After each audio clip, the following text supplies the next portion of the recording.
Hello दोस्तों। तो कैसे हैं आप सब। स्वागत है मेरे हिंदी शॉर्ट हैंड डिक्टेशन में 150 शब्द प्रति मिनट के स्पीड से। स्टार्ट। अध्यक्ष महोदय, सरकार चाहती है कि अन्न के मामले में देश आत्मनिर्भर बने।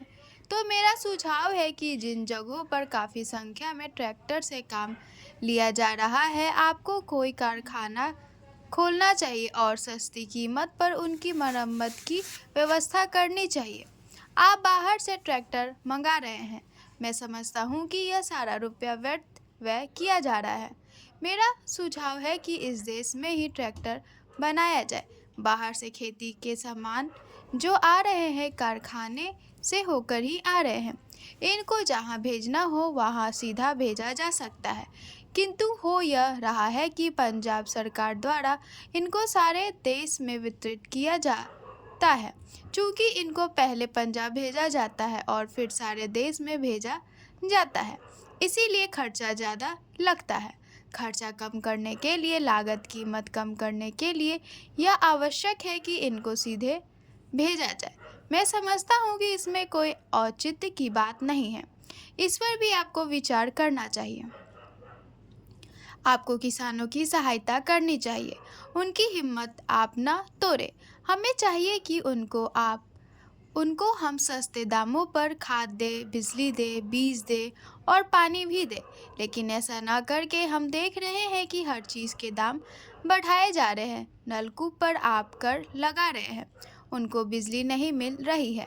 इस ओर आपका ध्यान जाना चाहिए। वास्तव में आप कृषि की उन्नति चाहते हैं तो सिंचाई और बिजली का काफ़ी इंतजाम होना चाहिए। जब तक सिंचाई और बिजली का इंतजाम नहीं होगा तब तक खेती की उन्नति नहीं हो सकती।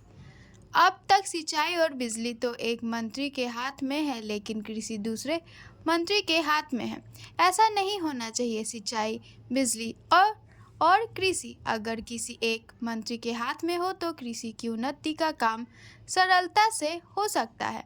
मेरा निवेदन है कि इस ओर भी आपका ध्यान जाना चाहिए।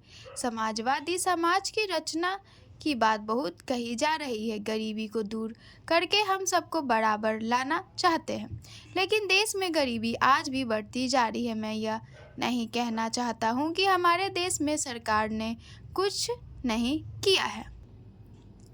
महोदय, एक उदाहरण है जो बोर्ड के सीधे कार्य क्षेत्र में नहीं आता, फिर भी वह है सामाजिक अव्यय को रोकने के महत्व का।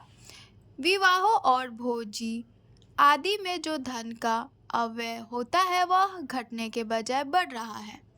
विकास से जिन लोगों को लाभ पहुंचा है वे दूसरों पर अपनी सफलता का रोब गांठना चाहते हैं। दहेज का विरोध, जो कुछ समय पहले कभी काफ़ी ज्वलंत प्रश्न था, अब पीछे पड़ गया है। यद्यपि यह कुरीति आज भी उसी तरह जीवित है।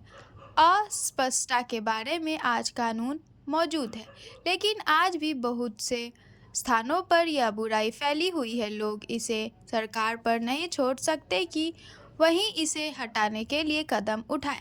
इसके लिए तो उन्हें स्वयं कुछ न कुछ करना होगा। विशेष रूप में समाज कल्याण के क्षेत्र में केवल सरकारी कार्रवाई पर्याप्त नहीं हुआ करती। जनता और सरकार दोनों को मिलकर एक दूसरे का हाथ मजबूत करना चाहिए और पूरे अधिकतम सहयोग से काम करना चाहिए।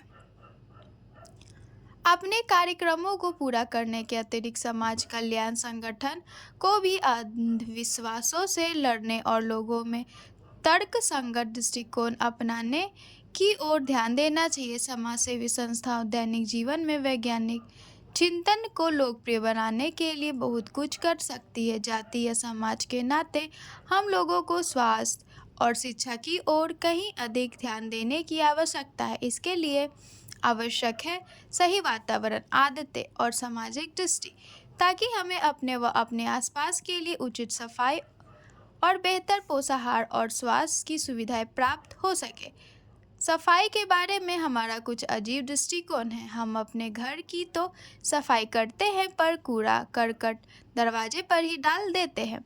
हम स्वयं तो रोज नहाते हैं पर हमारी सड़क या गली गंदी है जिसकी तनिक भी चिंता नहीं करते। बड़े शहरों में और इन इलाकों में भी जहाँ पढ़े लिखे और खाते पीते लोग रहते हैं, कूड़ा करकट जमा रहता है और कोई इसकी परवाह नहीं करता। स्पष्ट रूप से यह स्त्रियों की संस्थाओं और समाज कल्याण संगठनों का काम है। समाज कल्याण संस्थाओं के लिए परम आवश्यक है कि वे समूचे क्षेत्र के सुधार के लिए आपसी तालमेल रखें। सरकारी विभागों का आपसी तालमेल भी बहुत आवश्यक है, जिससे स्थिति सुधर सकती है। स्टॉप। तो ये डिक्टेशन आप सबको कैसी लगी मुझे कमेंट में ज़रूर बताएं और लाइक सब्सक्राइब करना बिल्कुल भी ना भूलें। धन्यवाद।